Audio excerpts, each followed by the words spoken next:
Morning বন্ধুরা, এই দেখো আমার বাড়িতে এখন সকাল সকাল একটুখানি আমি এদের সাথে বসেছি আর এরা যা করছে। এই যে আমার ছেলেটা মেয়েটা মিলে, ওই যে মেয়েটা এতক্ষণ ধরে আমার কাছে ছিল, আবার এখন একটু বসেছে। হ্যাঁ কি হলো, কি হয়েছে?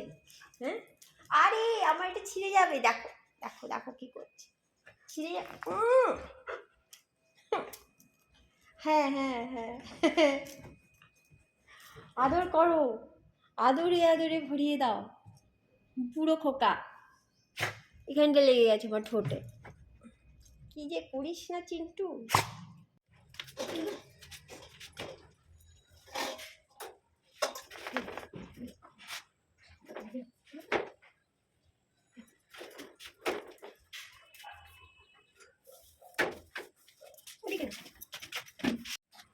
হাঁটো হাঁটো,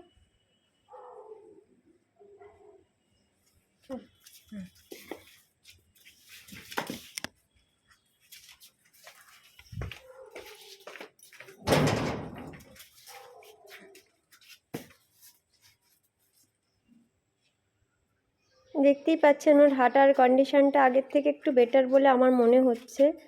তো ডাক্তারের ওষুধ চলছে এখন, আমি ওষুধ খাওয়াচ্ছি নিয়মিত। আর ও যেহেতু বাইরের কুকুর কখন কি রেগে টেগে যাবে, ওই জন্য আমি মাজালটা পরিয়েই রেখেছি ফর সেফটি। এই সকালবেলা ওকে আমি একটু হাঁটাই, এক্সারসাইজ করাই, তারপরে ওর ওই ট্রেগুলো যেগুলোতে পটি হিসি করেছে সেগুলোকে আমার ক্লিন করতে হয়। তো রোজ সকালের এগুলো আমার ডিউটি। এদিকে আমি ট্রে ক্লিন করতে যাচ্ছি, ওইদিকে ও পালিয়ে যাচ্ছে, মানে গেটের তলা দিয়ে বেরিয়ে যাওয়ার চেষ্টা করছে। অনেকটাই দূরে, আপনারা কতটা কি বুঝতে পারছেন জানি না। এই যে ও গেটের তলা দিয়ে বেরিয়ে যাচ্ছিল, আমি ওকে আবার টেনে টেনে ভেতরে ঢোকাচ্ছি। ও মাথা দিয়ে তলা দিয়ে বেরিয়ে যেতে চাইছে, ও রাস্তার কুকুর তো রাস্তায় চলে যেতে চাইছে, কিন্তু ওর যখন কন্ডিশন, ওকে তো রাস্তায় ছাড়া যাবে না। সেই জন্য আমি আবার ঢুকিয়ে দিলাম। আবার এই ট্রে পরিষ্কার করব আমি। ও দুটো ট্রে হয়, আমার বড় খাঁচা তো, বড় খাঁচায় একটা ট্রে থাকে না, দুটো ট্রে থাকে। এই ট্রেগুলোতে পটি হিসি সব এগুলো ক্লিন করছি আমি। আর ওইদিকে ও বেরিয়ে যাওয়ার খালি তাল করছে। আমি দিয়েছি এটুকুর মধ্যে হাঁটাহাঁটি কর, একটু এক্সারসাইজ কর, না ও বেরিয়ে যাবে।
হিসি করেছিল, হিসিটা পরিষ্কার করলাম, এখানে আবার একটুখানি পটি করে রেখেছি। ঠিক আছে, এটাই বোঝায় যে ও এখন হেলদি আছে, পটি হিসি করছে, সব কিছু নর্মালভাবে। পেচ্ছাপও এখন অনেকটা কন্ট্রোলে।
কালপ্রিট এরা এখনই যদি আমরা এখান থেকে সরে যাই তাহলে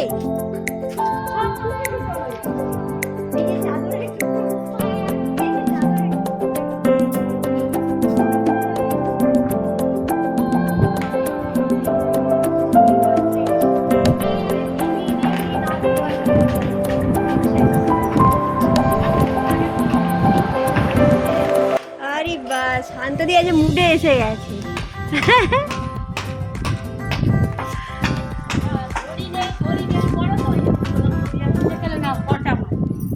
হ্যাঁ এই দড়িটা ওরা ছিঁড়তে পারবে না, এই যে যেটা বেঁধেছো এটা ছিঁড়তে পারবে না, এইটা ছিঁড়ে দেবে, নিচেরটা আমি যেটা বেঁধেছি এটা ছিঁড়ে দেবে। পিন্টু টাপু ঢোকো, যাও যাও যাও। হ্যাঁ আমি ভিতরে ঢুকেছি তারপরে হ্যাঁ দরজা বন্ধ করো, চলোই না নইলে সব ছিঁড়ে কুটে সব বরবাদ করে দেবে। দেখতে যত মানে নরম মনে হবে না কি এই সব ছিঁড়ে দেওয়ার ক্ষমতা রাখে ওরা। এরপর স্নান পুজো সব কমপ্লিট করলাম, এবার ওদের খাবার দেওয়ার পালা। ওকে মাছ ভাত দেওয়া হলো, এরপরে খাবার হয়ে গেছে, খাওয়া শেষ। তারপরে এবার সেই বিস্কুটের দলা নিয়ে এর মধ্যে একের পর এক ওষুধ মিশিয়ে ওকে আমি দিয়ে দেবো।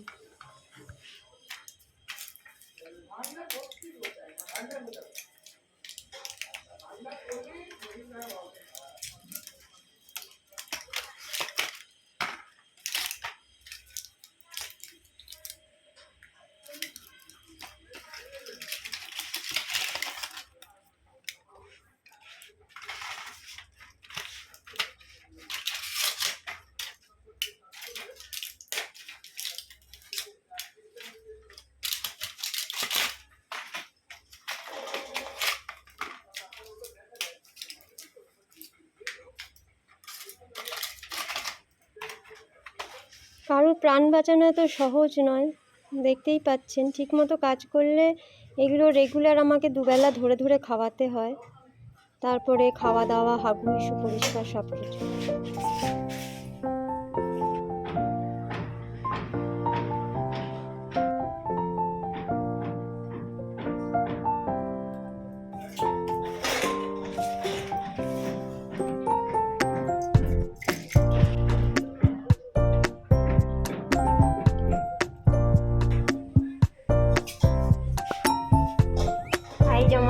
এসে গেছে। হ্যাঁ, এটা হলো আমার ক্রেশের বেড়াল।